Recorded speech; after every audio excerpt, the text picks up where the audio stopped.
அனைவருக்கும் உயராய்வு வேலலைவரிசையின் அன்பு வணக்கம். இன்று தினமொரு மாணவர் நிகழ்ச்சியில் திருவாரூர் மாவட்டம் பேரளத்தை சேர்ந்த பாவிஸ் பிரசன்னா அவர்கள் காமராசர் பற்றி நம்மிடையே உரையாற்றுகிறார். இவர் பேரளம் அரசினர் மேல்நிலைப் பள்ளியில் 11ஆம் வகுப்பு பயின்று வருகிறார். மிகுந்த பேச்சாற்றல் மிக்கவர். இவர் நக்கீரன் பேச்சு போட்டியில் 2022 மாநில அளவில் முதலிடம் பெற்றவர். கடந்த ஜூன் மாதம் 29ஆம் தேதி சென்னையில் நடைபெற்ற காமராசர் பேச்சு போட்டியில் மாநில அளவில் முதல் பரிசான 1 லட்சம் ரூபாய் ரொக்க பரிசை பெற்றவர். மாவட்ட அளவில் பல முறை முதல் பரிசை தட்டிச் சென்றவர். சிறந்த பண்பாளர். வாருங்கள், இவருடைய பேச்சை கேட்டு மகிழலாம். நாம் அனைவரும் தமிழால் இணைவோம். உங்களின் நான் முனைவர் சே. அஜிதா, துறை தலைவர், தமிழ்துறை, அரசு கலை மற்றும் அறிவியல் கல்லூரி, நாகப்பட்டினம். நன்றி, வணக்கம். கல்வி கண் திறந்த பெருந்தலைவரின் 121வது பிறந்த நாளில் ஐயா அவர்களை வணங்குகிறேன். அன்னை தமிழுக்கும் உயராய்வுவேல் யூடியூப் சேனல் நேயர்களுக்கும் மற்றும் அனைவருக்கும் என் பணிவான வணக்கம். பெருந்தலைவரின் அறிவும் ஆற்றலும் அர்ப்பணிப்பும் என்ற தலைப்பில் சில கருத்துக்களை தங்களுடன் பகிர்ந்து கொள்கிறேன்.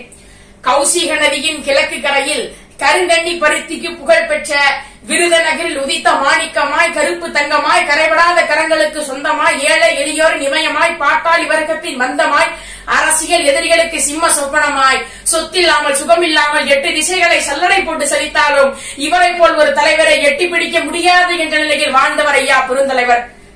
அகவை 14 முதல் தன்னை பொது வாழ்க்கையில் அர்ப்பணித்துக் கொண்டு 9 ஆண்டு காலம் சிறைவாசம் சென்றவர். 1954ஆம் ஆண்டு தமிழக முதல்வர் நாற்காலி உயிரோட்டமாக மாறிய நாள் ஐயா தன் அறிவனும் கலப்பையால் ஆற்றலின் துணை கொண்டு அர்ப்பணிப்பு உணர்வோடு தமிழ் நிலத்தை உழுது சமன் செய்தார். குலக்கல்வி திட்டத்தை குழி தோண்டி புதைத்திட்டார். மன்னனும் மாசர கற்றோனும் சீர்தூக்கின் மன்னனின் கற்றோன் சிறப்புடையன் மன்னருக்கு தன் தேசமெல்லாம் சிறப்பில்லை கற்றோருக்கு சென்ற இடமெல்லாம் சிறப்பு. மூதுரை கேடில் விழிச்செல்வம் கல்வி ஒருவருக்கு மாடல்ல மற்றையவை வள்ளுவம் இத்தனை சிறப்பிற்குரிய கல்வியை நமக்கு தந்து மாடு பிடித்தவன் கையிலும் ஏடு கொடுத்து அழகு பார்த்தவர். ஆகாயம் உரசுகின்ற அளவுக்கு ஆலயம் கட்டியவன் கூட இங்கு ஒரு ஆரம்ப பள்ளி கட்டவில்லை.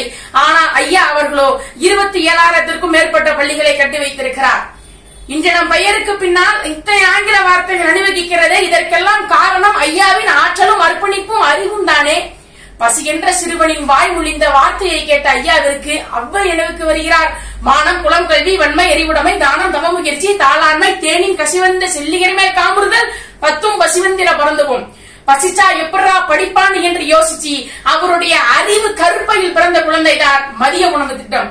சோறு போட்டு படிக்க வச்ச அந்த புண்ணிய தலைவனின் பொற்கரங்களை பால் கொடுக்கும் தாயின் 3வது மார்பாக பார்க்கிறேன். ஐயாவின் அர்ப்பணிப்பையும் ஆற்றலையும் அறிவையும் பறைசாற்ற இந்த ஒரு திட்டம் போதாதா? முப்படைகளுக்கும் தனித்தனியாக தளபதிகளை நியமிக்கவும் அமெரிக்கா நமக்கு ராணுவ உபகரணங்களை தருவதற்கு மறுத்த போது இந்தியாவில் உள்ள அமெரிக்க வங்கியை மூடுங்கள் என்று பாரிஸ்டர் பட்டம் பெற்ற நேருவுக்கு அரசியல் வகுப்பெடுத்தது.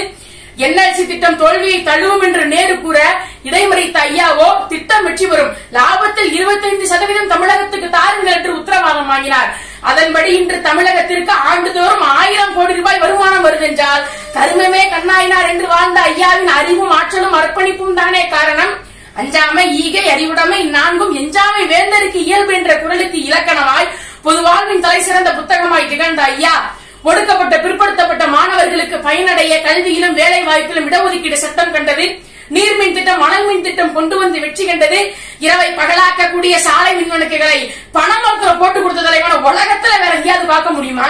அது மட்டுமா, சென்னை மணலி சுத்திகரிப்பு நிலையம், ஆவடி ராணுவ உபகரணங்கள் தொழிற்சாலை, துப்பாக்கி தொழிற்சாலை, ரயில்பெட்டி இணைப்பு தொழிற்சாலை 1956இல் உதயமான ஐயாவின் அறிவின் கலங்கரை விளக்கமான பெல் நிறுவனம் நதிகள் எங்கெல்லாம் நடந்து செல்கிறதோ அதன் முதுகில் அணையை கட்டியது. ஆலயத்தின் அடிவாசலில் அனுமதி மறுக்கப்பட்ட பட்டியலினத்தை சேர்ந்த பரமேஸ்வரனை அந்த பரமசிவனியை நிர்வகிக்கின்ற பொறுப்பான அறநிலைத்துறை அமைச்சராகியது. இது போன்ற எண்ணற்ற திட்டங்களும் செயல்களும் ஐயாவின் அறிவில் உதயமானதுதான் என்றாலும் இது போன்ற திட்டங்களை நிறைவேற்றுவதற்கு அவர் எதிர்கொண்ட சிக்கல்கள், சவால்கள், முட்டுக்கட்டைகள் அனைத்தையும் தன் ஆற்றலும் பீரங்கி குண்டை வைத்து தகர்த்து வெற்றி கண்டார். தஞ்சை மாவட்டத்திற்கு மருத்துவக் கல்லூரி தந்திட்ட மகராசினி வரதானே. இந்த மருத்துவக் கல்லூரின்னு சொன்னதான் எனக்கு ஒரு நிகழ்வு ஞாபகத்துக்கு வருது. மருத்துவக் கல்லூரியில முதல்வர்களுக்கு சீட் கோட்டா இருக்கு. அந்த மருத்துவக் கல்லூரியில புதிய மாணவர்களை சேர்க்கறதுக்கு ஐயாட்ட ஒரு 100 விண்ணப்பங்களை கொடுத்துட்டு ஒரு 10 விண்ணப்பங்களை தேர்ந்தெடுங்கன்னு சொல்றாங்க. என் கையிலிருந்து ஒரு குலையை விட்டால் அது விழுவதற்கு எத்தனை மணித்துறைகளாகவும் அதுக்குள்ள தேர்வு செஞ்சு கொடுத்துட்டாரு. அவர் எந்த விண்ணப்பங்களை தேர்வு செய்தார் என்று தெரியுமா? தாய் தகப்பன் காலத்துல கையெழுத்துக்கு பதிலா கையால் மையால் ரேகை வைத்திருந்த விண்ணப்பங்களை தேர்வு செய்த சமூக விஞ்ஞானி, ஆங்கிலத்தில் சொன்னால் சோசியல் சயின்டிஸ்ட். என்ன அறிவு! எல்லாம் இந்த வழக்கத்துல சொல்லுவாங்கல்ல, ஒட்டம்பு ஃபுல்லா உங்களோட இருக்குன்னு, அதை நம்ம ஐயாவுக்கு மட்டும்தான் அப்படியே பொருந்தும். அடுத்த ஐயாவோட அர்ப்பணிப்பை பத்தி பார்ப்போம். ஐயாவின் அர்ப்பணிப்பை பற்றி பேசுவதற்கு கம்பனிடம் கவி இல்லை, வள்ளுவனிடம் வரிகள் இல்லை. சம்சாரி வாழ்வுக்கு ஒரு பசு மாடு தன்னையே கொடுப்பதில் வாழைக்கு ஈடு என்பதற்கெனங்க தன்னுடைய ஆசாபாசங்களை எல்லாம் அர்ப்பணிப்பு என்னும் தீயில் குளித்து தன்னுடைய உடல் பொருள் ஆவி அனைத்தையும் தமிழக மக்களுக்காக அர்ப்பணித்தவர். கவிஞர் கண்ணதாசன் சொல்வது போல், முழந்துண்டு சட்டைக்கும் முதலில்லா தொழிலாளி பழனியாண்டி பக்கத்திலே குடியிருப்போன், அரசியலை காதலுக்கு அர்ப்பணிப்போர் மத்தியிலே காதலையே அரசியலில் கரைத்துக் கொண்ட கங்கையவன். முந்தி தவமிருந்து 300 நாள் சுமந்து துண்டு செருக பெற்று அருணகிரிநாதரும் பட்டினத்தாரும் துறக்க முடியாத தாயை தள்ளி வைத்து அரசியலில் தவ வாழ்வு வாழ்ந்தார். ஐயாட்ட வேலை பாக்குற வைரவன் ரேஷன் அரிசிய மூக்கை கிட்ட கொண்டு போக முடியலையா, நாருதுன்னு சொல்ல சவனாதானே திங்குது, வேணா ஒண்ணு செய்யி 2 சொட்டு நல்லெண்ணெய ஊத்தி வடினே. அரசியல் வரலாற்றுல ரேஷன் அரிசி சாப்பிட்டு வாழ்ந்த ஒரு தலைவனை உலகத்துல வேற எங்கேயாவது பார்க்க முடியுமா?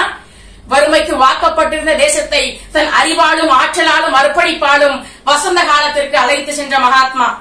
இத்தனை சிறப்பிற்குரிய ஐயாவின் திருவுருவத்தையும் இந்திய ரூபாய் தாளில் அச்சிட வேண்டும்.